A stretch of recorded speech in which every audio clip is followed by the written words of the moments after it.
Hey everybody, welcome to another edition of The Daily. It's Wednesday, June 15th, here with Greg Lawless. I'm Nick Furshaw, and Greg, let's start with the biggest news of the day. The U.S. national team moving on to the quarterfinals of the Gold Cup. They get a 1-0 win over Guadeloupe on Tuesday night out at Livestrong Sporting Park, and the hero, the much maligned but now heroic Jozy Altidore. Yeah, what a goal from Jozy when he turns at the top of the box, gets some space, and he puts it in the upper 90.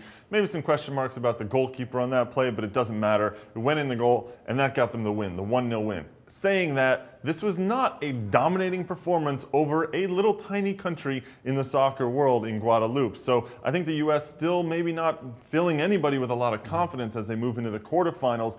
Even goalkeeper Tim Howard said we were pretty lifeless in this one.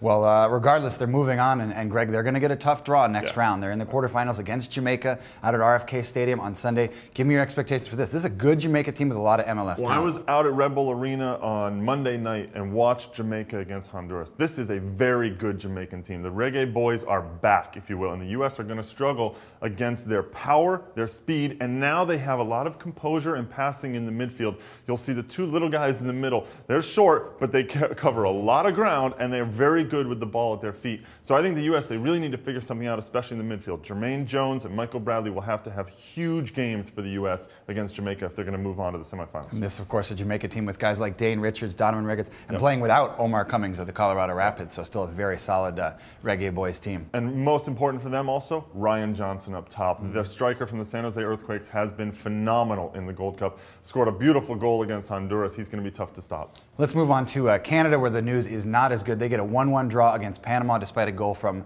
the New York Red Bulls' Dwayne De Rosario. Panama gets a late goal. Greg, that means Canada's out. This is not what we expected. They had it, Nick. They had it, and they were into the quarterfinals. It was 1-0, very late, and Luis Tejada from Panama gets the goal, and it was a sloppy goal. It should never have happened. Canada saying that they are ruining their missed chance to move on. This was a good Canadian team. We were talking about it before the tournament that this was a team that could actually make some waves in the Gold Cup a la 2007. Instead, they go out, and it was not a good performance all across the board for Canada in this tournament. And again, Panama wins the group, and for Canada, they go home and they look forward to 2014 World Cup qualifying, which, Greg, I know you're excited about. Opens officially on Wednesday. It's Belize and Montserrat. Who you got? I'm going to take Belize in this one, a little bit of a bigger country. However, they are under threat of sanctions from FIFA for government interference, so that might be a distraction for the Belize players. It's always exciting with FIFA. I'll take Montserrat, okay, good. Just based on my own heritage. Moving on to MLS action Wednesday night. New England Revolution playing host to Toronto FC,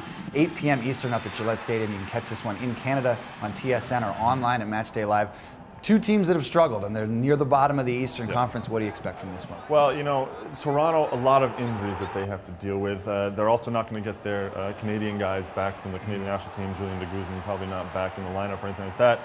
New England, of course, they just can't seem to get any sort of rhythm. You know, every time they seem to get one player back, he gets injured or something like that. Good news for them, Benny Feilhaber training again for the Revolution, but he's not going to be appearing in tonight's game. So I think this is a game where it has draw all over it. It has sort of scoreless, maybe 1-1 draw. But you know what? Every time we say that, all of a sudden you get some fireworks, so maybe that's going to happen. Toronto FC traditionally has struggled at Gillette Stadium. They've got 1 point all-time in games out in Foxborough since 2007, so we'll have to see if the Reds can turn around a trend there. Want to also mention you can log on to MLSsoccer.com. Make sure you vote for the latest on the latest All-Star ballot, Greg. We saw some of the early results come out this week. Landon Donovan, no surprise, leading the pack.